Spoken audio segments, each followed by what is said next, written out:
We were worried that the city was going to shut down, and we had things we had to do, like go to Katz's Deli. So we were glad that they stayed open.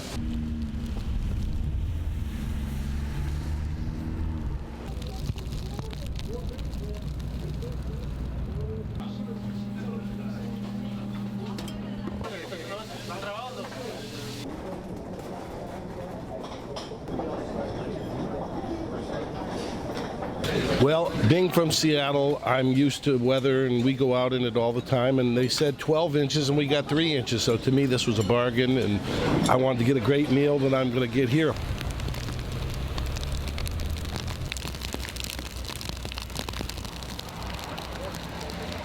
Hey, look, people still got to eat pastrami. Rain, shine, or whatever the hell this is outside, people still have to eat pastrami.